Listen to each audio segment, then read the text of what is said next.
DOTR SAIC lumabas ng Metro Manila ngayong araw para aksyonan ang mga ulat ng umano'y mga kolorum na sasakyan sa Bulacan.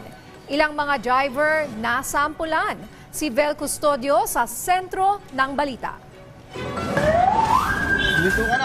Minto ka na! Madidisgrasya yung pasahero. Tila car chase sa isang action film, ang eksena ng DOTR SAIC at isang kolorum na L300 sa Santa Maria, Bulacan, bandang alas 7:30 kaninang umaga.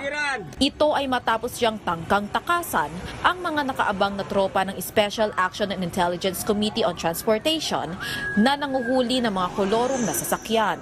Dahil sa pagharurot ng L300, nakabangga pa siya ng 2 tricycle. Sugatan ng isa sa mga tricycle drivers. Ang bilis po ng takbo niya, bigla pong kanan doon sa may eskwelahan eh. Naabot po yung pake. Nabangga po kami. Yan po, sa binte. Ano po yung balak natin gawing action? Eh, mag-ano po ako ng kaso.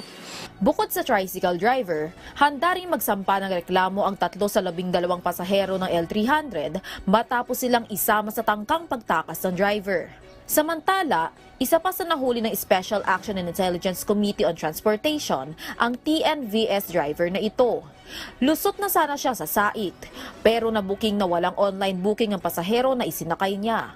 Dahil malilate na sa trabaho ang ginang nasakay niya, siya na ang nakipagdiskusyon sa SAIC. Saan ako sasakay? Eh siyempre po, lilipat ako. Saan ako sasakay ngayon? Tanghali na. May flag ceremony nga po kami. Pagbaba ko ng Balintawak, sasakay pa ako ng LRT.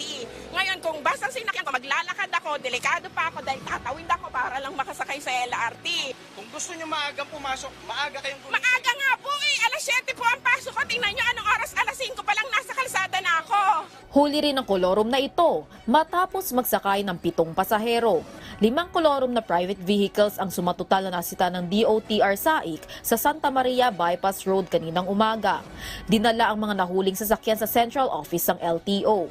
Wala nang nagawa ang mga pasahero kundi lumipat na sa bus. May mga natanggap kasi tayo mga reports, mga complaints galing doon sa mga legit na franchise holder. May mga illegal activities na nangyayari dito, particular itong mga private vehicles na nagsasakay ng mga pasahero papunta ng Metro Manila. Galing dito sa Bulacan at nagsisingil sila ng pamasahe kada pasahero.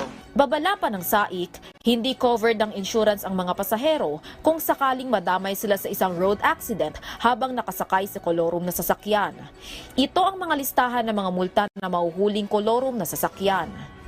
1 milyong piso ang multa ng mahuhuling kolorum na bus, 200,000 pesos naman sa mga truck, van, AUV at SUV. Opo, tuloy-tuloy naman po yung ating anti-colorum operations. Araw-araw po, iba-ibang lugar, hindi lang tayo sa Metro Manila, lumalabas na rin po tayo sa mga karatig probinsya ng NCR.